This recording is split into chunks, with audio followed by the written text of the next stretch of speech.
Bom, então, vamos lá para a nossa mestra Raquel Aparecida Passaretti, que irá ministrar para nós uma palestra incrível que eu já... Bom, vamos lá, nossa senhora. Eu até perco as palavras na presença da Raquel. Então... Boa noite, pessoal. É que o Bruno Sushi trabalhou também nesse projeto, então ele conhece bem. Eu vou desligar a câmera aqui, que eu liguei mais para dar um oizinho para vocês, mas ela não está funcionando no meu computador, então eu vou tirar aqui. Pronto, agora eu fico só com um foninho. Vou apresentar também para vocês. Primeiro, obrigada pela presença, pessoal. Esse horário aí, todo mundo firme e forte. Obrigada, Sushi, pelo convite. E deixa eu compartilhar aqui a apresentação. Vocês me avisem quando estiver vendo aí já.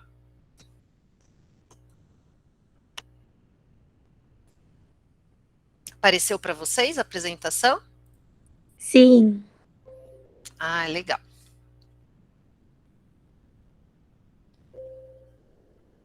Deixa eu tirar aqui.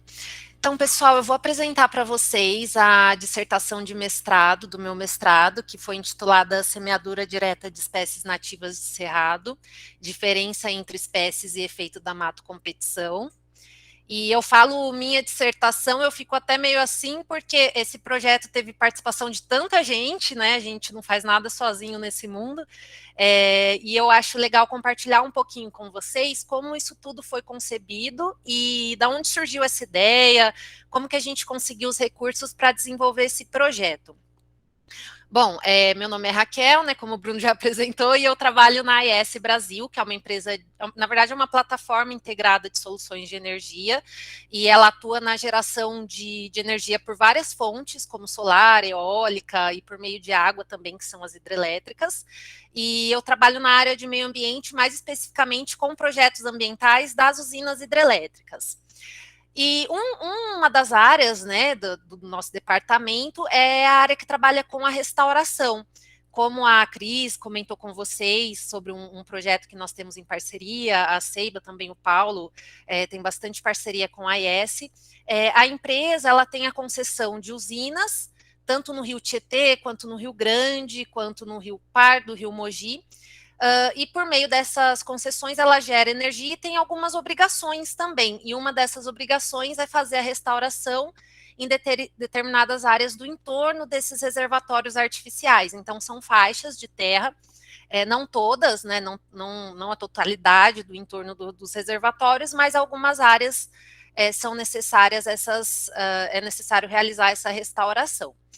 E uma das dificuldades da empresa era fazer a restauração em áreas de cerrado.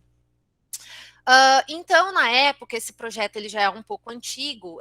Por volta de 2015, eu entrei em contato com a professora pesquisadora Giselda Duriga, que ela é pesquisadora do IF, e o Antônio Melo também na época, e a ideia era fazer um P&D, um projeto de pesquisa e desenvolvimento bem amplo, testando várias técnicas e combinação de técnicas para a restauração do cerrado. Ocorre que no meio do caminho, por conta da morosidade, o pessoal precisando de bolsa e tudo mais, vocês sabem como é difícil, né? Os alunos precisam disso com rapidez, porque senão o tempo passa e, enfim, passa o prazo para realizar a pesquisa. Acabou que não deu certo de fazer o P&D, porém, um dos subprojetos era esse de semeadura direta e eu ia atuar nesse projeto. Então, nós conseguimos recursos, aí não mais por P&D, mas diretamente pela empresa, para colocar esse projeto em prática. E aí, por que eu estou falando para vocês tudo isso, né? Eu não sei se vocês sabem, mas as empresas as concessionárias de energia, elas têm obrigação por lei em investir cerca de desculpa, eu fui trocar aqui a telinha, investir cerca de 1% da receita operacional líquida em projetos de pesquisa e desenvolvimento. E agora mudou a legislação, está um pouquinho mais difícil, mas na época era possível fazer também projetos na área de meio ambiente, não necessariamente só focados em eficiência energética. E por isso que eu estou comentando isso com vocês. E às vezes, como a situação está bem difícil, né? A gente sabe o quanto é complicado conseguir bolsa, o quanto o pessoal rala aí, né? E às vezes não consegue por meios públicos. Às vezes, vocês terem uma ideia de entrar em contato com alguma empresa e tentar uma parceria público e privada, pode viabilizar um projeto de pesquisa que talvez ficaria na gaveta, né? Então, só para vocês, vou trazer uma contextualização aqui da importância do cerrado e por que trabalhar com semeadura em cerrado. Então, o cerrado no Brasil, ele ocupa mais de 2.000 quilômetros, originalmente, né, que dá cerca de 24% do território brasileiro. É considerado o berço das águas, enfim, informações aqui que vocês já devem saber também, porque ele abriga a nascente de principais bacias hidrográficas aqui da América do Sul, como a Amazônica Tocantins, a Prata e a São Francisco, se eu não me engano, essas três que são bem importantes aqui para a América do Sul. E o Cerrado é considerado a savana com maior diversidade do planeta, tem uma grande quantidade de espécies endêmicas, e por conta de todos esses atributos, são áreas consideradas prioritárias para a restauração no mundo, além de toda a importância social do cerrado para populações que sobrevivem dessas áreas, então populações quilombolas, populações indígenas, enfim, os geraizeiros, né, que também obtêm recursos do cerrado para sobrevivência. E o cerrado também, só relembrando para vocês, ele apresenta diferentes fitofisionomias. Então, você vai encontrar cerrado desde ali um campo limpo, sem extrato arbóreo nenhum, sem arbusto, sem, enfim, só o extrato herbáceo mesmo, até fitofisionomias mais parecidas com florestas, que é aqui o caso do cerradão, que você já vai encontrar árvores grandes e dossel contínuo. E uma característica muito interessante no cerrado é que ele tem essa presença do fogo. Então, o fogo ele é muito importante, as espécies coevoluíram com a presença do fogo. Então, algumas delas só finalizam seu ciclo reprodutivo, por exemplo, após a passagem do fogo. Tem uma série de questões aí relacionadas ao fogo. E aqui umas fotinhas para vocês, peguei aqui dos extremos, né, basicamente, do meio. Então, um campo limpo, sem presença de árvores nem arbustos. Aqui o cerrado senso estrito, que já apresenta algumas árvores mais de menor porte, retorcidas, em meio aqui ao extrato herbáceo. E o cerradão já com essa característica de floresta mesmo, com as árvores, o dossel contínuo. E no Brasil, aqui é cenário atual, pessoal, mas essa apresentação ela é de 2017. Vocês me desculpem, não deu tempo de eu atualizar os dados, mas eu acredito que não tenha mudado muita coisa. No Brasil, até então, havia 53%, perdão, eu acredito que tenha mudado, principalmente nos últimos anos, tá? É até interessante pesquisar esses dados, se alguém conseguir dar uma olhada aí paralelo à apresentação.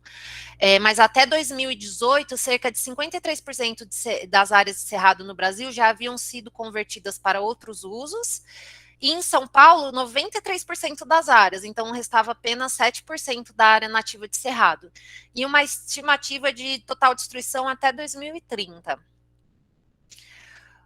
E o cerrado, ele é muito falado assim do poder de resiliência do cerrado, é o ecossistema que se regenera e tudo mais. Porém, essa resiliência do cerrado, ela é oriunda basicamente das estruturas subterrâneas. Há outros ecossistemas em que se fala muito em banco de sementes, chuva de sementes, mas no cerrado é principalmente a estrutura subterrânea das espécies. E quando você tem uma fragmentação de habitats, essas pastagens de alta tecnologia que revolvem o solo e tudo mais, você compromete toda essa estrutura subterrânea. E aí, então, é necessário intervir com técnicas de restauração mais ativas. E aqui, só para fazer um apanhado geral, né, o pessoal comentou sobre restauração. Então, assim, quando você vai fazer um projeto de restauração, primeiro é necessário ter os objetivos bem claros. Eu vou dar só uma pincelada aqui, porque é muita informação, muito conceito, mas eu acho importante falar para vocês entenderem o porquê desse projeto. Então, voltando, quando é feito um projeto de restauração, você precisa ter os objetivos bem definidos e identificar como que as técnicas que você vai utilizar e as estratégias para conseguir alcançar esses seus objetivos. Isso tudo sempre relacionado com a mão de obra e com os prazos e orçamento que você tem em mãos. E no caso enfim, de qualquer área no caso do diagnóstico, antes da restauração, é necessário verificar a resiliência do ecossistema, a taxa intrínseca de recuperação dele, histórico de uso da terra, nível de degradação, contexto da paisagem, se pode chegar propágulos e animais nesse local que favoreçam a restauração da área, enfim, uma série de situações. E aí, com base em todas essas informações, você define a sua estratégia de restauração. Ela pode ser passiva, que seria mais você impedindo os fatores de perturbação. Então, por exemplo, se há um gado que entra na área e destrói, colocando uma cerca para evitar que o gado entre. Se é, de repente, em paisagens em que o fogo é ruim para o desenvolvimento, fazer um acero, impedir a ocorrência de fogo, ou então uma estratégia mais ativa, com plantio de mudas, semeadura, ou a combinação disso tudo, enfim, aí a criatividade é o limite. Eu falo que para restauração é muito importante, primeiramente, conhecer a área, o diagnóstico, e também ter essa sensibilidade do que vai ser plantado, como que vai ser plantado, e ir acompanhando, porque por mais que se tente controlar as coisas, no caso aqui a gente está lidando com vida, né? Então é muito mais observação e você tentar ajudar o ambiente a se recuperar, mas 100% de controle é muito difícil. Enfim, aí a questão como restaurar o cerrado, né, que é o desafio que eu comentei com vocês lá no começo. Na verdade, então, são usadas diferentes técnicas para restauração de cerrado e combinação dessas técnicas, plantio de mudas direto, uso de topsoil, semeadura mecanizada ou a semeadura a lanço. O fato é que não existe uma receita de bolo para restaurar o cerrado, assim como também em outras paisagens. O que existem são sugestões de etapas para você fazer um projeto que tenha mais chances de ter um sucesso. E no caso da semeadura direta, como a professora Fátima apresentou no começo, é uma técnica muito promissora para a restauração de qualquer ecossistema. Tem várias vantagens, como, de repente, o menor custo, a possibilidade de acessar áreas que com maquinário, às vezes, para plantio de mudas, você não conseguiria. Então, é uma técnica muito promissora para restauração de cerrado. Porém, é necessário ter algumas informações sobre como as espécies, o desempenho das espécies, por meio da semeadura direta em diferentes condições ecológicas, para aí sim você conseguir montar o seu projeto de restauração. Então, como objetivos, eu também queria só comentar com vocês que, assim, esse projeto, ele não foi exatamente um projeto que trouxe uma elucidação sobre a técnica da semeadura, como aplicar ela em larga escala, ou como utilizar no dia a dia na restauração. Não foi exatamente isso. Esse projeto, ele buscou elucidar algumas questões sobre o desempenho de espécies semeadas diretamente em campo. Então, como que aquelas espécies arbóreas, no caso, que aqui a gente focou em espécies arbóreas. Então, como aquelas espécies, o desempenho delas no campo, como que era a dinâmica, em diferentes condições ecológicas. Buscando sempre um padrão funcional relacionado com esse desempenho das espécies. Então, para o projeto, nós estabelecemos 3 objetivos, esse primeiro que eu já acabei de explicar para vocês. Verificar também se a semeadura consorciada com gramíneas nativas ou mato competição influencia o desempenho das espécies arbóreas.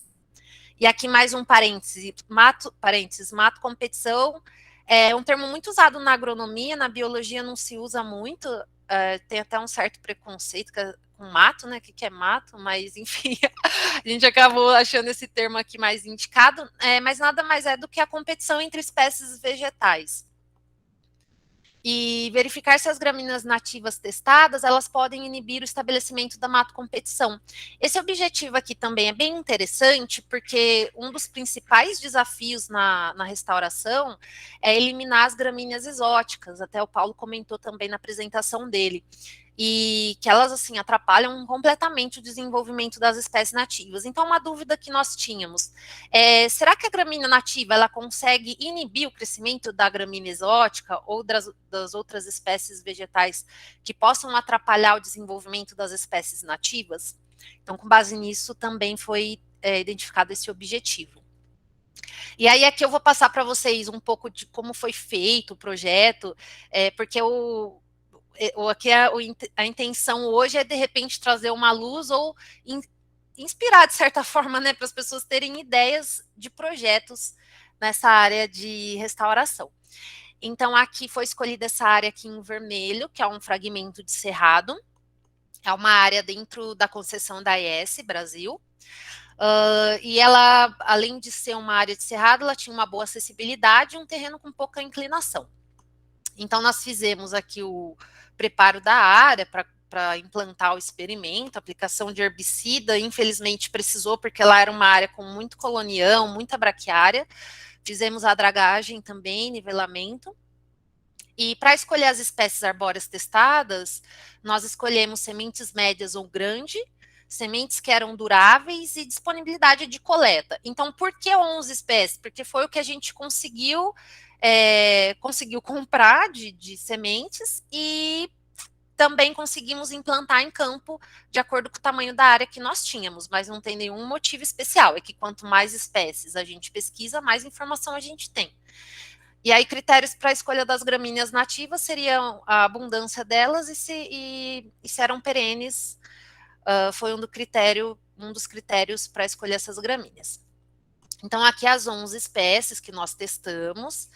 Aqui eu trouxe a foto da sementinha de algumas. Aqui em cima o jacarandá, que é o Platypodium elegans, o jacarandá, o baru, desculpa, aqui é o baru, de Pteryx alata, aqui, não sei se vocês estão vendo o meu mouse, mas é essa foto para baixo aqui do lado esquerdo.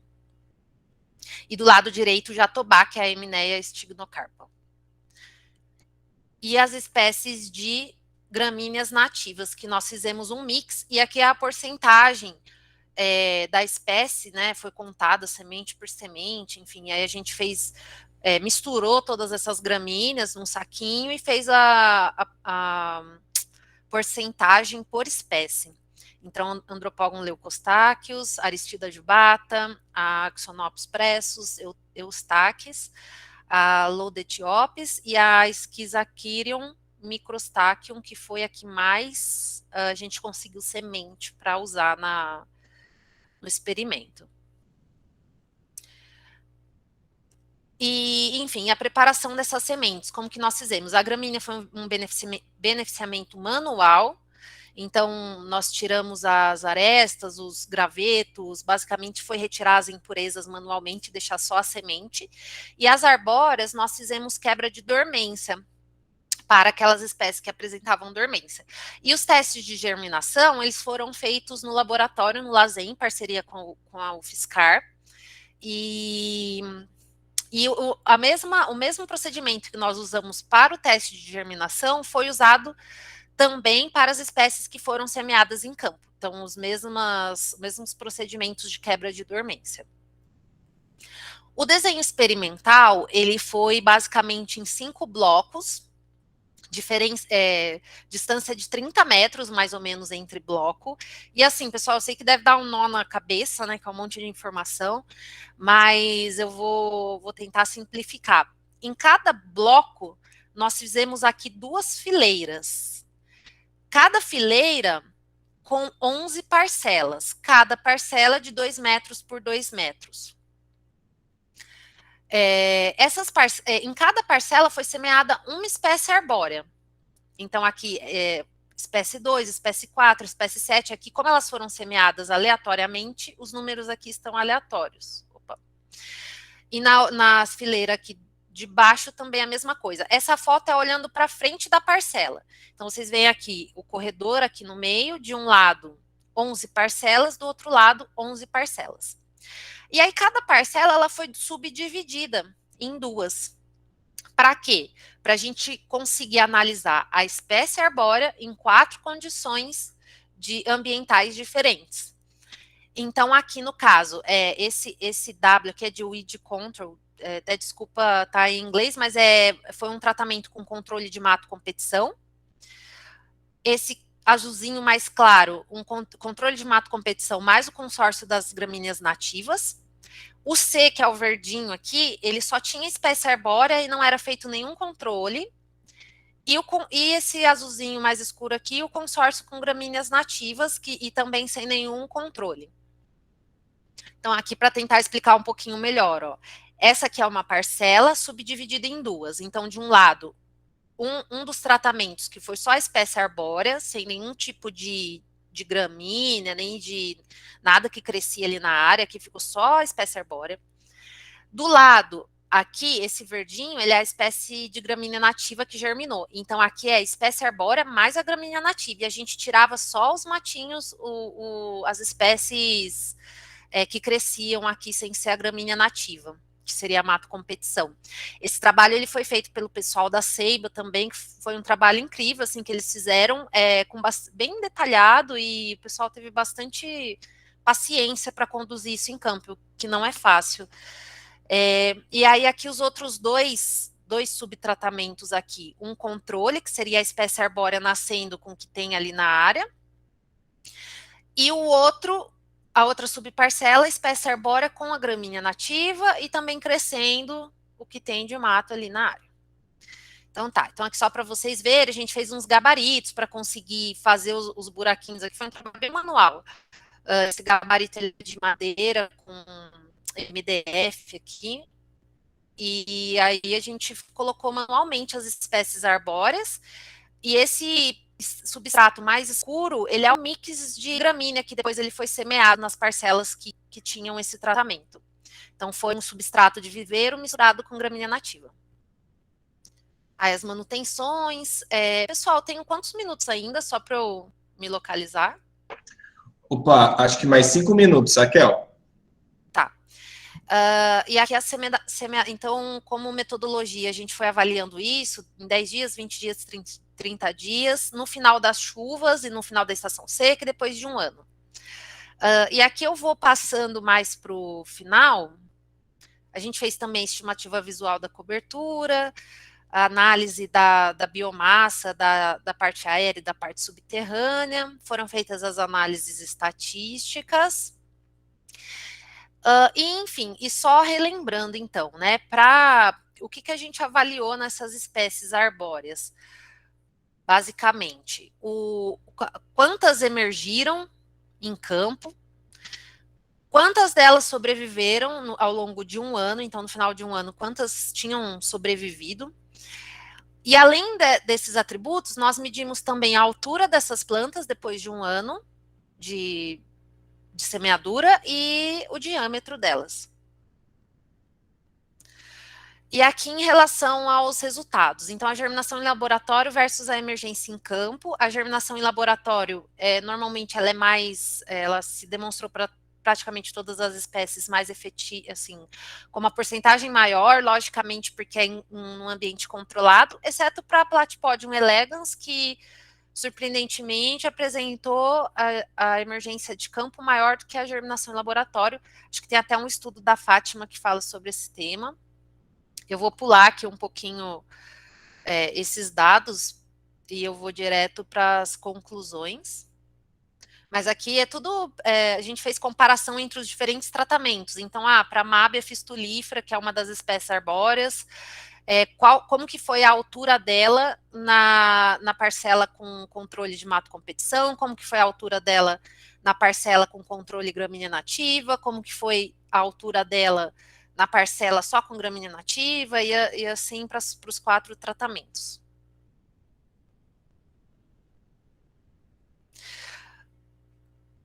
Tá. Em relação aos atributos funcionais, de todos que nós testamos, o que mostrou maior correlação com a sobrevivência das espécies após um ano foi a junção da massa da semente com o comprimento da raiz com a razão da raiz e da parte aérea, que explica 93% dos casos de sobrevivência com P igual a 0,05.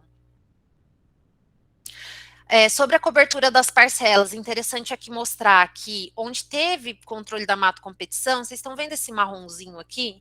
É a gramínea nativa, então ela se desenvolveu, aquela espécie, a Schizachinium microstachyon. Ela se desenvolveu muito bem, ocupou quase 90% das parcelas que tiveram controle da mato competição. Agora, sem controle da mato competição, apareceram apenas alguns indivíduos, tá vendo? Ó, aqui a braquiária, as outras espécies dominaram essas parcelas sem controle. E com base nesses resultados, a gente conseguiu estimar a densidade e custos, então, em um projeto de semeadura direta, aqui no caso hipotético, tá? Considerando 1.667 espécies por hectare, quantas sementes precisaria por espécie, o custo disso por espécie, tudo para subsidiar um projeto de semeadura. Então, trazendo como conclusões, então, comparando o desempenho das 11 espécies arbóreas, o que nós tivemos como conclusão? Que as sementes maiores, e talvez aí até médias, de acordo com o que eu vi na palestra da Fátima, a gente não chegou a fazer aquela classificação de menores de 1.000 por quilo, né? Mas aqui as sementes maiores e as plantas com raízes mais profundas e alta proporção de raiz em relação à parte aérea, ou seja, a parte aérea maior do que a raiz, estão relacionadas ao melhor desempenho delas em campo. E também nós verificamos que o controle da que sem o controle da mato competição, o crescimento das espécies arbóreas é prejudicado, o que já é sabido também, e as espécies nativas não influenciam negativamente o desenvolvimento das arbóreas, e também elas não conseguem inibir o crescimento da mato competição, como eu mostrei ali nas fotos para vocês. Então, a semeadura direta ela pode ser uma forte aliada nos projetos de restauração, e a gente consegue prever o desempenho das espécies na semeadura direta, no cerrado, com base nos atributos funcionais, que como a gente mostrou. Então, massa da semente, proporção raiz-parte aérea e profundidade da raiz. Porém, a gente ainda precisa descrever alguns atributos da raiz, fica aqui uma dica de pesquisa para quem tiver interesse, que são desconhecidos para a maioria das espécies. E obrigada, pessoal, pela participação. Qualquer dúvida que eu puder ajudar, fico à disposição. Esse trabalho ele deu origem também a um artigo, que é esse Weed Control, controle da mato competição, tamanho das sementes e profundidade das raízes. As chaves de sucesso para a semeadura direta em savanas. E é isso, pessoal. Qualquer dúvida, estou à disposição. Muito obrigado, Raquel. Mestra Raquel. Temos uma pergunta aqui, que eu acredito também que já foi respondida durante a apresentação, de Hannibal Yaguana Pugla. Boa noite, Raquel. Parabéns por sua apresentação. O projeto teve a parte econômica. Quanto é o custo por hectare da restauração com os tratamentos que você fez? Aquele seu penúltimo slide, certo? Antepenúltimo, não sei. Isso. Na verdade, o que a gente conseguiu foi estimar os custos de semente, considerando a densidade por espécie. Mas como o projeto ele não foi focado na técnica da restauração, não foi possível obter esses dados nessa pesquisa.